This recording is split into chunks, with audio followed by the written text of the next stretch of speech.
You're listening to the Vint Wine Podcast, where you'll hear interviews and stories from around the wine world. From writers and critics to winemakers and sommeliers, we'll explore the people and businesses who are instrumental in shaping wine culture. Enjoy the show. Hey everyone, and welcome back to another episode of the Vint Wine Podcast. I'm your host, Billy Galanko, and today we head down south to New Zealand for a fantastic interview with Erica Crawford, the CEO and co-founder of Loveblock Wines. Now, if Crawford sounds familiar to you, Erica was also the co-founder of Kim Crawford Wines. It was a project with her husband, Kim Crawford, and this project is also located in Marlborough, but it is very different from the original Kim Crawford Wines in that this is 100% estate. They do make Sauvignon Blanc, but they also make Pinot Gris, they make Riesling, they make Gewürztraminer, and they also make some Pinot Noir.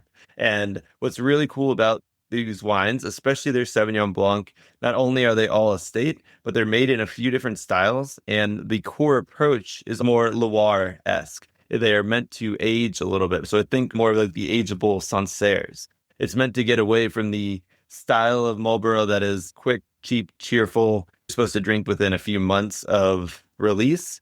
These wines are carefully fermented. They use a range of vessels to help give some depth and complexity to the wines. And they're meant to not only be approachable and enjoyable upon release, but also continue to evolve and become even more complex as they mature. Now, another really cool thing that they're doing with their Sauvignon Blanc, they have their vintage release, which I got to taste two different vintages, and they really do express this site characteristic. There is a distinct through line. You can tell they're grown in the same place. They have this, Erica kept calling it softer nature to them, but they weren't as in-your-face fruit. There's definitely a depth. To me, there was a minerality even on the nose, along with this tropical fruit and a lot of the things that you would expect in New Zealand, but they're all rounded and incorporated into a very much more complex package. And the same continued onto the palate, where it wasn't just a quick hit of fruits and acid. It was a more complex and textural experience. And then I got to try another one of their wines, which was the Sauvignon Blanc tea. They have it on the package. It's TEE. I assume for legal reasons they can't put TEA as in tea. It is used instead of using sulfur to help manage the oxidation of the wines and manage microbial growth. They use green tea tannins. We talk about it a lot more in the episode, but it was really cool to hear about how they're using this natural substance instead of SO2 that allows them to keep their SO2 levels very low. And this wine was fantastic. You could really tell that the SO2 made a big difference in the wines. And while the wines that they do use a little bit of SO2 on, and this is sulfur dioxide on, were very definitely unique and high quality wines, you could tell that the tea wine had the bruised character to some of the wine, but there was so much complexity going on, and the range of flavors that you got was very unique. I felt like it was almost had aged Chardonnay elements and almost like older champagne, like this bruised apple juice type character, along with complexity and minerality. It was a really cool wine, and it was really fun to have it right next to the standard Sauvignon Blancs as well. And then I also was able to try a Pinot Gris and a Pinot Noir. Both of those were just pure electric. It's all of the things that you expect in a high quality New Zealand wine, just a purity of the fruit that you really don't find in a lot of other regions around the world. So again, it was a really fantastic interview with Erica. I really enjoyed the conversation. I learned a ton about just even the nuances of Marlborough as a region. There are sub-regions within Marlborough, and I'm not as educated on them as I should be. And Erica really filled us in there and just talked about all of the efforts in terms of sustainability and all the thought and care and organic processes that go into not only the viticulture and the winemaking at their property, but even in her broader life. So I hope everybody really enjoys this. And Loveblock you can find in the US. So go check out your stores. A lot of the wine shops that you probably frequent, I think Loveblock is fairly well distributed, and you can definitely find them online. And I recommend getting one of the regular Sauvignon Blancs and one of the teas and tasting them next to each other, because they're so completely different, both really high quality and just completely different. I would love to hear which one you prefer. But without further ado, let's get to our conversation. Here is Erica Crawford of Loveblock Wines.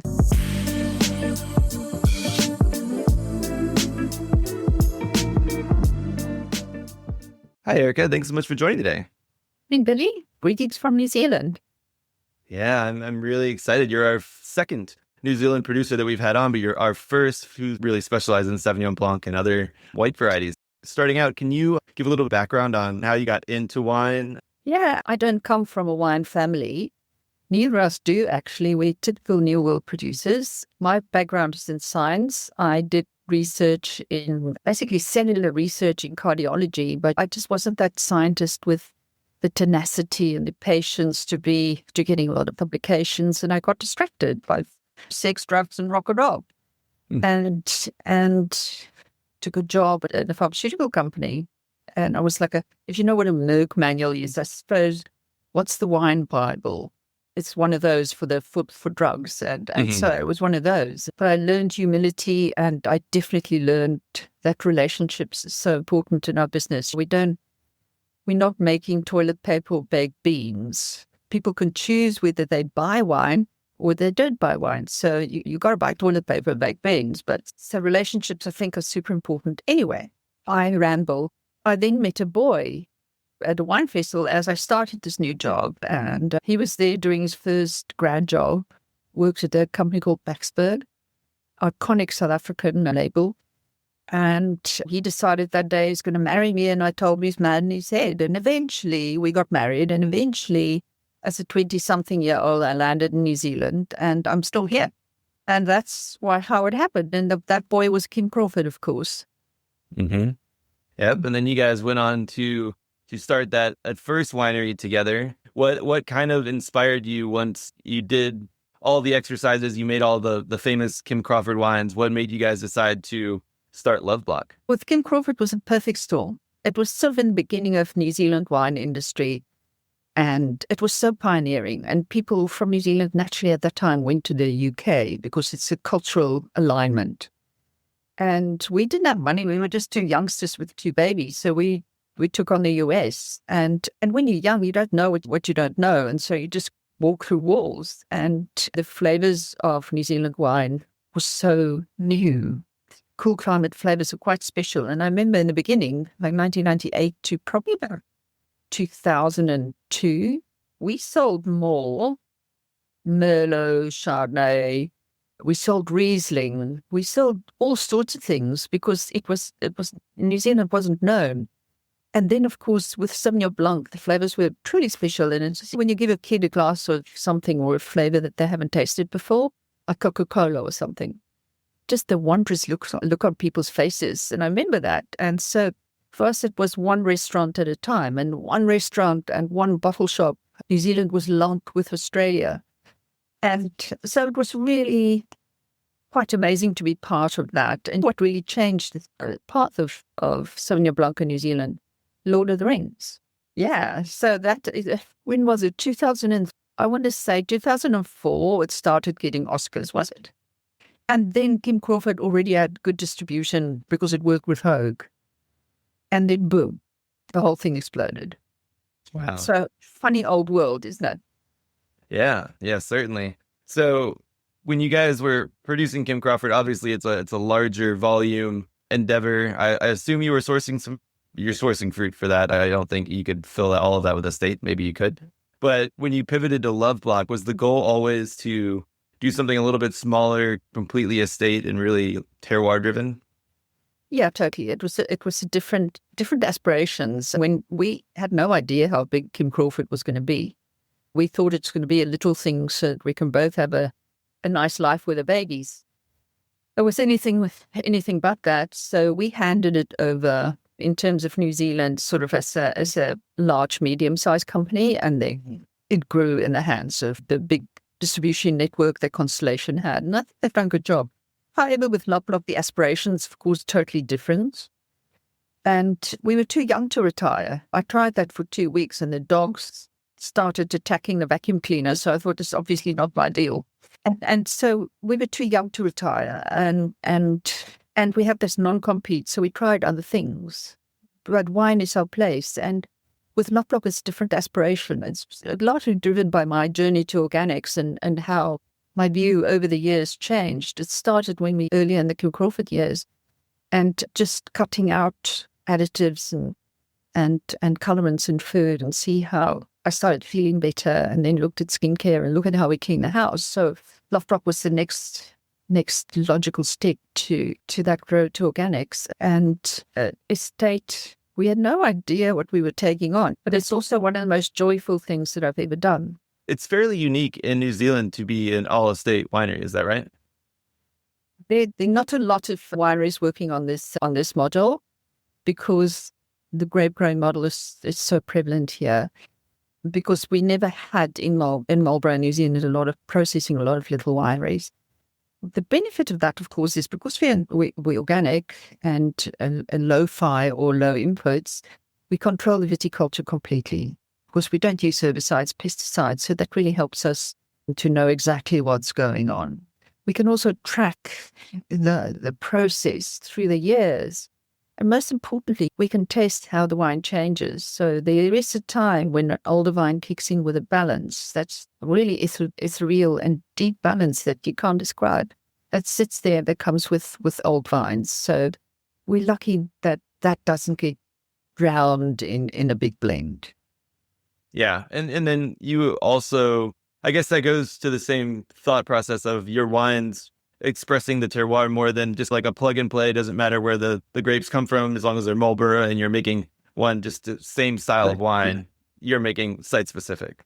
Yes. So every year it comes from the same vineyard. So you know what you're dealing with, and we know the individual vines. A tiny little patch that's not performing so well, or a beautiful bit. So yes. Yep. So you get to taste the vintage rather than just a singular style that the producer is going for. Correct. Perfect. All right. I wanted to ask about the name. How did you guys come up with that? Or is there a Loveblock on the property? Well, what in Australia, New Zealand, etc., vineyards either have this shape or this shape. To make the machinery work, it's like that in most New World countries. Maybe not so much in the US, because it's largely driven by a lack of labor. And so we refer to it as a block. So in a vineyard, you may have several blocks. So when we started developing Loveblock, it was on top of the hill. I'll send you some photographs, and it was impossible. And I was, at the time, I think we were still writing out checks, and I was writing out a lot of checks. And I always said to the tradies, the guys who were doing the roadworks and things and the planting, how's that bloody Loveblock going, boys? And it stuck. When they went to get their meat pie in the little village, the people would ask them, what you're doing at the moment? We're working at that new Loveblock thing. And so the name just stuck. Yeah. Oh, very cool. Yeah. I think our listeners are familiar with the term block throughout the wine world, but you never really think about it in the new world as like actual rectangles and squares. So I guess that makes a lot of sense when you're pre-planning these vineyards. Yeah, that's right. Yeah. Well, cool. Well, let's dive into a little bit about how you farm, and then we'll talk about the wines in particular. Do you want to talk about some of the efforts you guys do with maybe cover crops and composting first, and maybe some of the animals as well?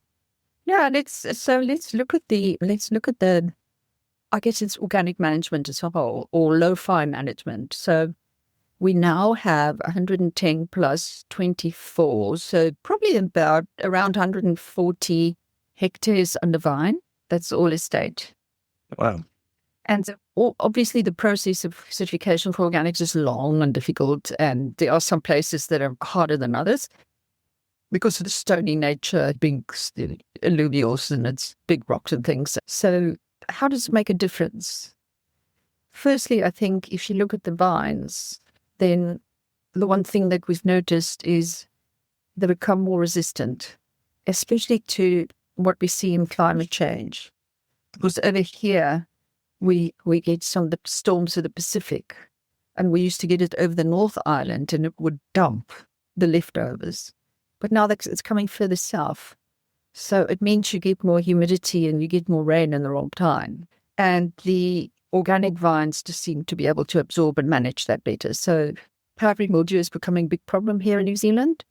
And with a more open canopy, that definitely is a difference. In terms of soil, obviously organic matter is a massive thing, and that's increased. I think it was less than 2%, and we're now 8 to 9. So the soil is a lot more friable. The soil was these hard clods, and so now it's friable. You can pick it up, and there's beautiful things happening in the soil. So it means also less inputs. Makes sense. Can you take a little step back? I think most of our listeners know where Marlborough is, but can you maybe talk about exactly where it is and what makes it that little area so special for growing grapes, especially Sauvignon Blanc? Yes, and I will send you a map. It's now becoming quite well known, the Awatiri Valley.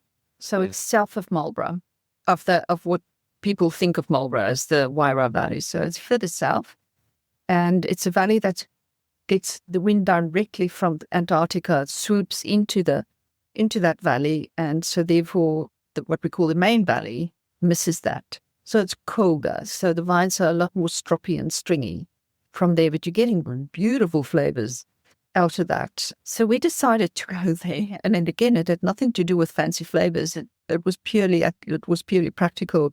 We were two young people. We didn't have the money to go and buy expensive vineyard land. So we went further south where one person had planted before. So we're now one of the older growers in the Awatiri Valley. How old are the vines now? About 20 years or so? 25 years. Cool. Yeah. Have you noticed the fruit change and the wines evolved as the vines have matured? Definitely. I think you get a balance that's different, and you don't get that exuberant fruit. It's a deeper layer of balance that one sees, and it controls the boisterousness of the fruit, I think. Yeah. Yeah. Definitely seeing that. And the side thing is that we're surrounded by big companies, and one grower's block's not going to make a difference. So no one sees those flavors that specifically comes from this little area where we are. It's called Lower Dashwood, which is beautifully peachy. Mm. The beauty of being a state is that you can see that, and you can see it year on year and year and year, and you can really track the phenological stages year by year, because you've got the same vines and you do exactly the same thing every year. So yeah, we've got some good. I've been lucky enough to get some special youngsters who really are with their technology, and so we're really doing a lot of data to see what's happening and how things are changing.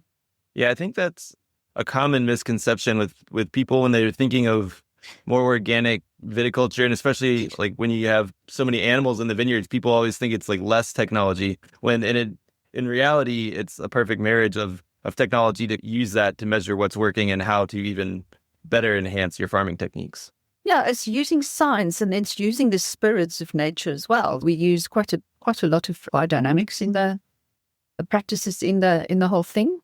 So we see it as a holistic system, because things have an influence. The king tides, for instance, happen when the earth, the sun, and the moon line up. And then you get these massive tides, and we see the cattle behave differently in these times. So we know what to do. We've got guidance from biodynamics and what to do at different times. So it's quite exciting. Yeah, you can feel it's the vibe of it. And using some of those preparations instead of chemicals makes a massive difference. I think that in the wine, it expresses as a softer wine. Do you also see that? I guess I have one question specifically about the tides thing. Do you do that in the winery as well? Do you I know some people don't rack when I guess it's a full moon or something, because the tide might be pulling the lees up and moving the wine around. Do you guys do that as well, or do you not think that impacts it? It's a little bit difficult because we're not an itty-bitty little winery. We're about 1,200 tons. That's our taking. So we do what we can. The first one we look at is picking on fruit days. Oh. But one has to be practical. If it's going to rain on a fruit day, you may have to pick 2 days before. So I can tell you when we taste when a fruit day is and when a leaf or a root day is. One really gets quite sensitized to those cycles. So we do take them into consideration. We try to do all those other things, but sometimes you can't. It's probably more in the vineyard that we practice those. Yep. Yeah. Can we talk a little bit more now about the role of animals in the vineyard? Now, a lot of people will have sheep or maybe sometimes goats, but I see you have, well, I guess chickens are becoming more common too, but chicken, sheep, cattle, What are their roles? Yeah, so the cattle go in straight after vintage when there's still some canopy because they can't see the wires. So they then mow the first lots, and then the sheep go in and they can chew. They eat closer to the trunk. Mm. So they clean up undervine. And the chickens are just always roaming around. Yeah, they become basically, they hover around. That makes sense. Their personalities, all of them. Yeah, I was actually speaking with a producer from Bordeaux recently who was saying that he's trying to make like chickens as a service a thing where he just sends out, he like will deliver chickens to a vineyard because they'll scratch up the earth, they'll have the droppings and all that other stuff actually helps enhance the vineyard. Yeah, and then take them away again. Yeah, he was going to have, I don't know how he was going to round them up, but food. There you go. Yeah, just a big pile. Yeah, they're really amazing. They come to their coop and their food. So you can take the coop anywhere in the vineyards where you like. They're and kind of like bees. It grows, yeah. Oh, good to know. If I ever have to corral some chickens, I'm prepared now. Yeah, they go where you want them to go as food. It's like any children, dogs, anything. They love food. That makes sense, and that explains why they could be domesticated, however early. But yeah. Cool. Before we get into the wines themselves, I also wanted to touch on the bottles you use. I've been a proponent on this podcast for a long time of lighter bottles. A big fan. Can you talk about maybe the percent difference, or I guess we can talk about the grams difference, but what impact it has in the long run, especially as your wines are shipped so far around the world? Some bottles weigh more than 1 kilogram, and their joy lasts, 2 hours? It's crazy. I also think that, so if you look at, and I'm just looking at the screen next to me, the carbon footprint of the bottle of wine, 46% is made up of packaging and freight. So changing to a lighter bottle is just low-hanging fruit. So it means that the freight's lighter and your whole carbon footprint decreases by 15%. Wow. Yeah, it's amazing. And people are, in the UK, for instance, and we don't, but some of the grocery chains there don't take wine from people if it's in a heavy bottle. Mm-hmm. It really does make a big difference. We won't go any lighter because those bottles tend to break. Also want to tell you about younger people. And you've probably seen, I've got kids who's 28 and 30 or 29 and 30, something around there. And they seamlessly transition between wine to hard seltzer, to spirits, back to red wine. And they don't mind the vessel. And my kid is what we call a wine wanker. And they seamlessly, him and his group, they seamlessly transition and the vessel becomes unimportant. So I think that whole thing is going to change. I think it's perhaps more important, A, to Americans, I think it's really important, and B, to older people. But we'll see a nutrition of that. Yeah, I agree. I think an example I always point to here in the U.S. is like Ridge, for example. They put their Montebello in the same bottle that they put their like Estate Merlot in, and nobody seems to care. I think it's more just about the quality of the wine in the bottle, if it's what you expect. Yeah, but I think we'll see more format changes in years to come. So watch the space. I think people are looking at all sorts of things. Yeah, well, I still like a good glass bottle, so I'm glad people are looking at lighter versions rather than just switching over to plastic or PET or something else. Yeah. Plastic is a no-no. I've got a particular issue with plastic, so plastic's not going to happen ever. Yeah, nice. Yeah, my wife still reminds me every day that plastic isn't actually recyclable. We were just told it was, and I was like, okay. Yeah, because it says it's recyclable, it doesn't mean that it gets recycled. Mm-hmm. Exactly. Can I say one more thing about the bottles? Yeah, whatever you'd like. I think it's time for a universal bottle. Really? Think about it. And I got this idea. My nephew in the mid-2000s, he did his what we call OE, overseas experience. He went to the Ukraine, sort of in the middle, and it was a time warp. And he first noticed that the bottles were scuffed. So they have a number of jars. So this one for olives, this one for pasta sauce, so that all you need to do is change the label and change your crap. Mm-hmm. And it's actually remarkably sustainable. Think about it. Do they bring those same jars back and then they reuse them? Oh, interesting. They wash them and they reuse them. Yeah. Yeah, I think. Think about it, because bottles, there's so much wine bottles. In New Zealand, the bottles that we use are made here now. Before, I don't know what I was thinking. We got these beautiful bottles from China, shipped them to New Zealand, and then shipped them back out. Mm. And so after about 3 years, we changed the lighter bottle. It's made here in New Zealand, and about 72% is recycled glass. But it's expensive. Recycling is expensive. Yeah. Well, I think it's time for a universal bottle. Maybe 3 bottles, Bordeaux, Burgundy, and whatever else for the aromatics, and champagne bottles. Isn't it time? Yeah, and I don't.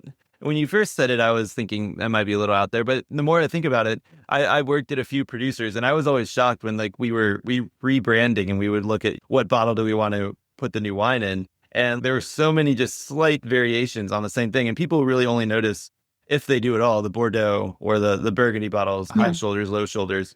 They're not going to be particular about the exact model.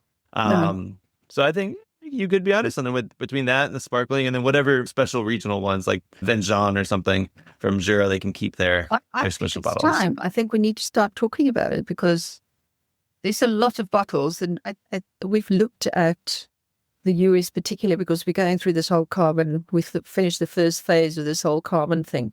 And in the US particularly, it's quite expensive and not a lot of glass gets recycled.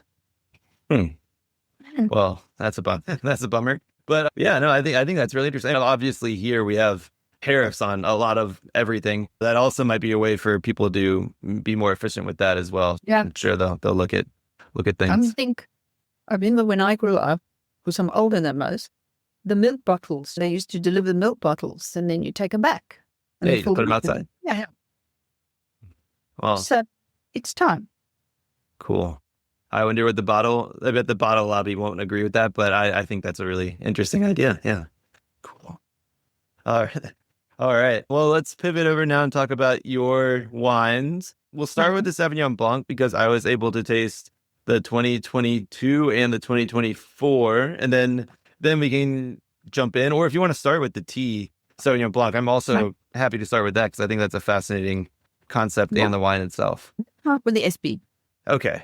So with farming organically, what we noticed, because we're surrounded by blocks that obviously produced by using herbicides, pesticides, and other things. And so those canopies are massive and green and big. And that's part of the Marlborough success, the zestiness and the big pop and crackle. And I'll talk about the pyrazines, and so organic vines are always looking a little bit more scruffy. Obviously, you have stuff growing under it. There's always a bit of weeds, and there's cover crops and things. And so the vine has to work a lot harder to grow. So I liken it to an athlete, someone with access to the greatest treatment, the greatest nutrition, the greatest kit, the greatest training regimes, coaching, etc., versus a kid who runs barefoot. So our guys have to work much harder. And so obviously their delivery is different.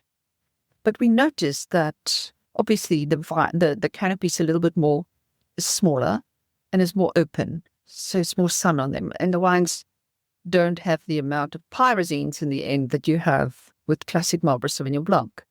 A handprint from there is that we actually leaf block a lot more. So we have a lot more exposure. Because pyrazines increase, peak at veraison, and then they decrease. And the Marlborough recipes, if you shade, then your pyrazines stay higher, so you get that popple and crack that Marlborough is famous for. So naturally, organic wines don't have that. So it's more open, and so less pyrazines, and it's softer. And now we open it more. So in other words, we try and minimize pyrazine as much as we possibly can, because it's so much of it in Marlborough. There's so much there. You can't ever take it away. It's part of the aroma profile. And so that led us to, and then of course, making wine with organic recipe, you're only allowed to have an amount of total sulfur at bottling, and that has to be below 100 parts per million or milligrams per liter. So we usually sit around 50, 60. And that makes the wine softer. Sulfur, we'll take you through a trial at some stage. We can see the difference between, I'll talk about that in a minute. So the wines are softer. We also do a component of the tank fermented portion. About 25% goes from malolactic, especially from the arbitrary because it is colder, so high acids. And so that's what that handprint comes from. You'll notice on the SB that the aroma is restrained. So it's not, if you put it next to a glass of classic Marlborough Sauvignon Blanc, it jumps and leaps out the glass. And it's the way the canopy is managed, and it's because of sulfur. Sulfite's amazing. I've only learned so much about it by doing the side-by-side comparisons. And so that is where we ended up. And of course, it's Sauvignon Blanc. You're not going to make it look like Chardonnay or make it look like something with Sauvignon Blanc. And Sauvignon Blanc has got very distinct and big flavors. And so our version is it's basically because of the farming that has happened and then winemaking as well. That all makes sense. So the way the traditional Marlborough Sauvignon Blanc, it's the inter-row shading that helps keep when they're tall canopies as well as not plucking. Interesting. Yeah. You'll see it's a big canopy and the shading preserve the pyrazine curve a little longer. And then the next thing that in the Marlborough practice is to manage your phenolics, as I say, but essentially you're preserving the precursors of the thiols that put sulfur, elemental sulfur and ascorbic on the grapes. So again, it's just antioxidant or So in the end, there's quite a lot of sulfur. Yeah. So we can't do that. So your nose is softer. Interesting. And now I know part of what you guys are doing in the winery, also in the vineyard, is trying to build these Sauvignon Blancs to mature and develop and age over a period of time as well. Not being reliant on that intense fruit and nose helps. Do you find that the malolactic and any of your other fermentation techniques help build a wine for that? Yeah, it does. We also use concrete eggs and amphora. We've only got 2 amphora though, and oak on the old neutral oak on the wine. So it does allow it to age. I also think it's the way that we were trained to drink Sauvignon. You quite happily drink an Old Noir, wouldn't you? Mm-hmm. Yep.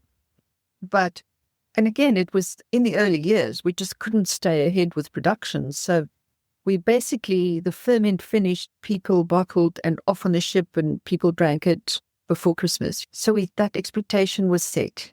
So we never actually explored what happens afterwards. And so people think that's what it should be. So I think we had to look a little further.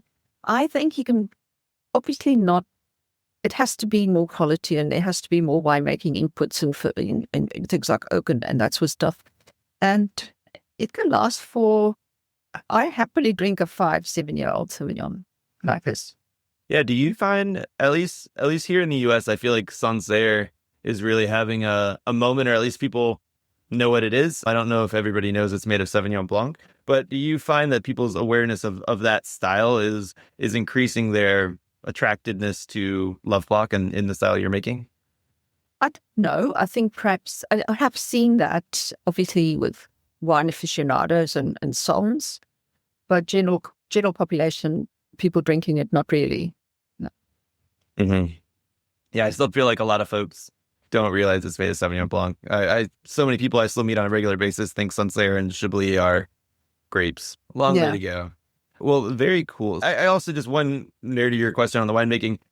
Is there any that's aged and kept in steel before final blending, or is everything just fermented in steel and then put in those different 3 vessels? No, we keep a portion as fermented in concrete eggs, and those 2 amphora and old oak, neutral oak, and then it's blended back together. So it's a nice portion that gives you texture. So our focus for the other thing that I do want to say about Loveblock Sauvignon is the texture. Yep, I was going to get to that. Yeah, texture is everything. But it's amazing. After Kim Crawford, I did put my mouth to Sauvignon Blanc for 5 years. And this project has really made me fall in love with that, really fall in love with it again. And so we're exploring with Sauvignon. And so tea, I'm going to talk about in a moment, but we also make method traditional Sauvignon and stuff like that. We try an orange Sauvignon, and it turned out to be quite horrible, but we'll try again because we're specialists. Yeah. I think that mouthfeel, well, as I was tasting the wines, I hadn't really looked at the tech notes specifically yet. And that mouthfeel and the texture, there's definitely, at first, it's definitely rounder than a traditional Marlborough Sauvignon Blanc. So knowing the mallow in addition to the vessels makes a lot of sense. But you still get a little bit of that, that gentle oxygen transmission and a little bit of like the minerality, I think, that comes through from your soils as well. Yeah. And I think we'll get to, I don't know, let's talk about tea. Yeah, let's jump in. Because that leads nicely into tea. And so we noticed that the softness, etc., and the flavors are a bit different. So the next question was, if we don't add sulfites, what would happen? What would the wine taste like? So obviously we know that 60% of the wine will oxidize, and no person can do that unless you have a very, very, very rich and famous backer, and I still have to make the books balance. And two things happen at the same time. So that exploration and flavor. But there's a guy somewhere in the country that uses this product throughout his kiwi fruit wine. And it's a product that's been on the market for about 16 years, and it's used for must clarification. It's a tannin. So it's not a new product, but it's indicated. So in other words, you use it for must clarification. But this product was designed for botrytized grapes. So when grapes obviously get botrytis, those enzymes, the oxidative enzymes get activated. So it's made to block that. And so if you follow the chemistry, then it should protect the wine throughout the process. So we gave it a try in 2018, and no one had done it before, and we didn't know how to do it. I do know that the South Africans were developing a similar product from rooibos tea, extracting the tannin. But this was available, it's there. And just because the OIV says you can use it for that, it doesn't mean that you can't use it for anything else. And Kim's really strong in chemistry, much stronger than me. And so every time the wine is exposed to oxygen, it gets an addition of this tannin, 5 milligrams per liter. So it's it on the grapes on the gondola. It gets it from the press to the settling tank, and then through the process it goes. Every time it gets moved, it gets an addition of this tannin. And I think we're comfortable with the process now. We know what to do. We know how to use it. And I think the flavors are quite remarkable. So the first thing people always say to me is, "Oh, I can taste the green tea." You can't, but it's what's in people's minds, right? Yeah. So we did a trial. And because that's the only way you can really see what's really happening. And so same grapes, went to the research winery. All the variables were cut out apart from this. The control was no addition, so no protection. One treatment got SO2, the other treatment got tannin. And it is amazing. No addition, so control and tannin have quite similar flavor profiles.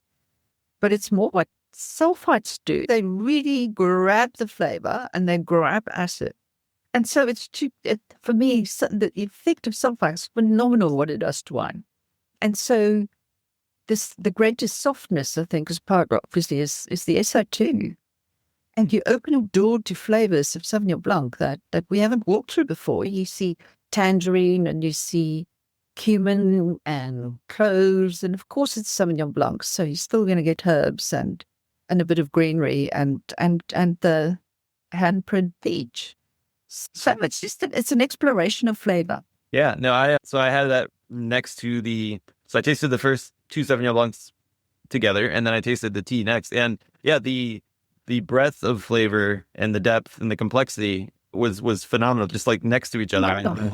Yeah, and I had put like a really ripe Meyer lemon in my notes, and then I saw you guys had mandarin in your tasting note on the bottle, and I was like, that makes sense. But it was just like a really concentrated fruit that was like underpinned by that bright acid, like you had mentioned, and it was really cool. It is quite different, but it just shows us Sauvignon is a noble varietal, and we're treating it in one specific way. There are many other treatments and ways that we can make it. Yeah, it almost So this one I had was 2023, so it's only a couple years old, but it almost had some interesting, and it wasn't necessarily oxidative notes, but like what you would find in like a white Burgundy. And I'm not going to say it's exactly like white Burgundy, but some of these older like Chardonnays you taste that have been made in more oxidative manner sometimes. Is that layer of complexity. It's that Sauvignon style, isn't it?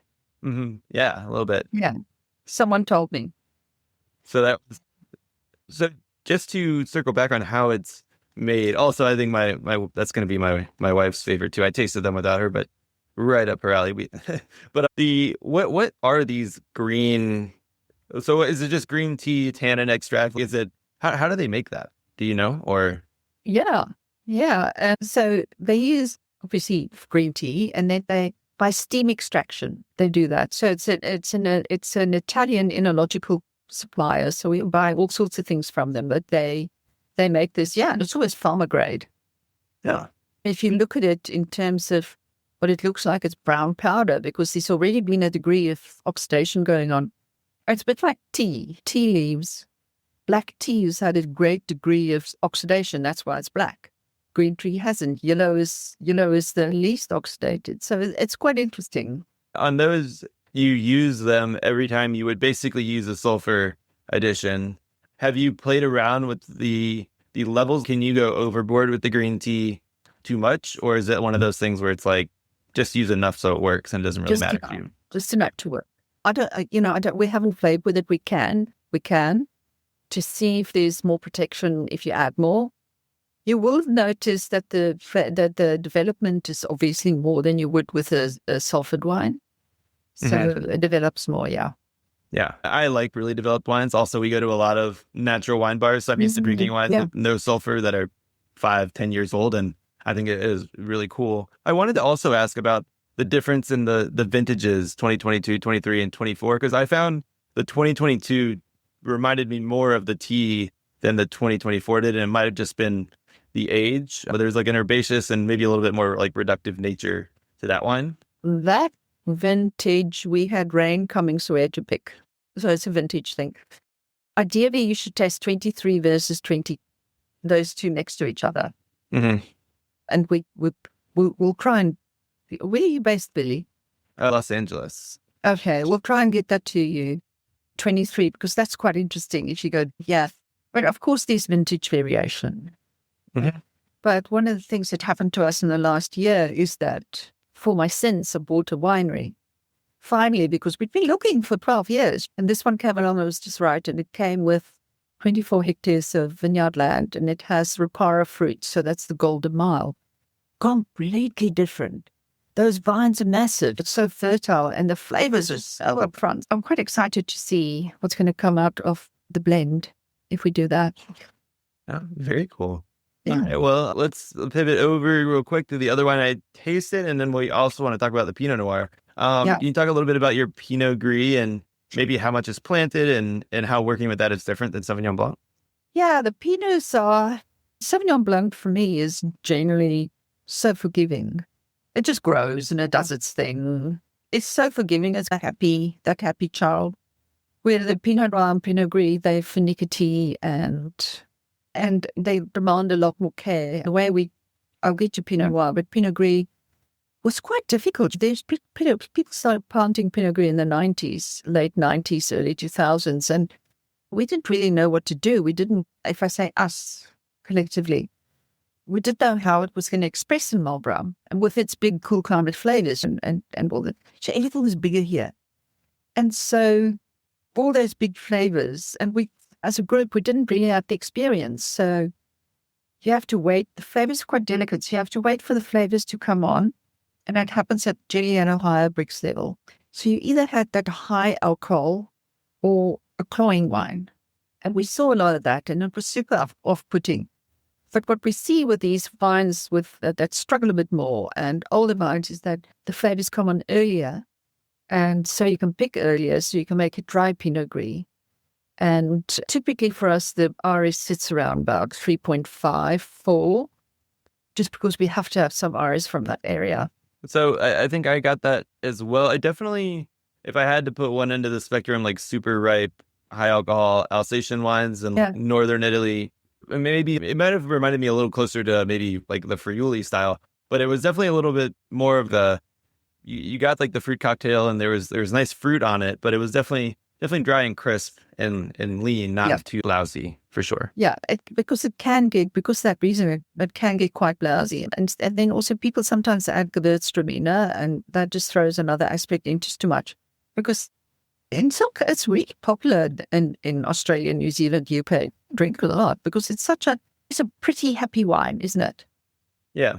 Well, no, I also worked a vintage in Australia, and if depending on the style, they'll name it Pinot Grigio or Pinot Gris. So I was expecting much more the Alsatian style just based on the name. So it was an interesting surprise. Nice. Pinot Noir? Please. Pinot Noir, we have a small little block that we developed in Bendigo area in Central Otago, and we found 5 clones. And the interesting thing about that is that the 5 clones are almost like 5 cultivars. I've got a young Australian lad looking after that, and he treats every clone like it's a different variety, like it's a different cultivar, a different varietal, because they're so different. So we grow 667, 777, they're more similar, and 115, and then Pomard clone 5, and then New Zealand's Able clone. That's the most difficult one of them all, actually, because it is late ripening and it's obstreperous. So he's really dived really deeply into each of the clones, and he says he's never had to manage a vineyard with only one varietal. So it's quite interesting. They do become quite independent, those clones. So that area we chose because it's warmer, so it's less prone to late and early frost. We still get them, but not as much as some of the cooler areas. And the flavors are more the riper black fruits. Yeah. How does it get really warm in I'm not as familiar with Bendigo as a sub-region as I am with Central Otago as a whole, but I assume it gets warm, correct? It gets warm. That whole, what we call the Cromwell Basin, gets warmer than, so that includes Bannockburn, the north and Lowburn and Northburn, those things. So it gets pretty warm there. Well, I suppose warm for us is a different concept than warm for you. It would hit 30 degrees probably 5 or 6 days a year in summer. It's still enough to... And then, of course, in winter it's super cold, and it's cold at night. Yeah, but I think, and one of the things, a lot of the sunshine that comes from down there is sometimes the alcohols can creep up on some of these wines, but they still retain their elegance, and there's always just like an electricity of energy through them. I don't know if it's just acid or what, but through wines I think it's, of course, the day, because it's so far south, the days are longer. So it gets the low sun. That has to do with that. Yeah. According to the books. Yeah. as I've heard as well. Awesome. Well, as we get closer on time here, one of the questions I did want to ask is about the accessibility versus ability to age wine. You guys, obviously, with Kim Crawford, made a lot of wines that were, like you said, accessible early. How are you going about teaching the consumer maybe to let these wines age? Are you like doing any educational materials? Are you trying to hold back some wine before release? We do hold back the wines, and COVID's probably helped us a little bit with that. But these are the smaller, obviously it's Sauvignon, but these other things are smaller parcels. We make Gewürztraminer, we make Chardonnay, we have a little bit of Syrah, we have Riesling. So it's people's concept of New World wine is that it should be drunk immediately and here and now. So I think it's accessible to a small group of people. Wine aficionados, wine wankers, people who really love wine. Yeah. Yeah. And we'll have also covered this on the 5 questions when we get there, but what would you say if you're trying to tell somebody the difference between Loveblock and traditional, what everybody knows is New Zealand Sauvignon Blanc? Why would you tell them it's special and different, or how? I think the most important thing is ethical farming, and obviously with organics behind it. And that translates into, I think, it's softer flavors. Interesting. That makes sense. All right. Well, I want to wrap up here looking forward in terms of just the different wines you might make. I'm very interested. Are you guys continuing to experiment, or is it just honing in on each block and expressing those personalities? We take How do we choose that? I think for some of the things, obviously, those to be in a Chardonnay, they're small little blocks, well, I'm talking rows. So that comes, and so that's a bit, but other things, because I think having these new Rapara blocks changes things for us. So we've only just bought it. So we'll start experimenting next year and see what those vines look like in our hands. They're already in conversion to organic. Fertility there is massive. So we're pulling back on the crop quite a lot, but obviously plants still has to have the balance. So it's quite interesting. We're learning a lot. Yeah. So I guess there's the potential you'll try testing those in a larger blend, but they may even be their own little sub-bottom. There will be little parcels that are their own, like some of the oldest vines in Marlborough planted there. I mean, maybe not the oldest, but some of the very older. And their thiles are so big there. So I'd like to make one of those thile bombs. Yeah. How old is the oldest one? Is it 40, 50 years or? 50 years. The first ones were planted, but that took a long time, obviously, to get to the point where they could make it. So, 50 years. Wow. Very cool. Well, I think that's something we'll all keep a lookout for, but I think this is a perfect spot to leave it. So thanks so much for your time today. Thank you, Billy. I really enjoyed this.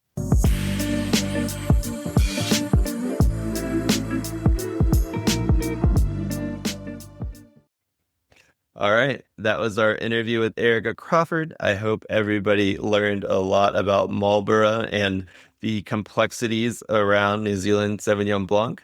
I hope you also learned about the other varieties that are really well made down in New Zealand as well, like the Riesling and the Pinot Gris. And everybody go check out Loveblock Wines. I definitely enjoyed my tasting of them. So that is the episode for this week. We will be back with another 5 questions on Friday and a weekly wine report on Monday. Cheers.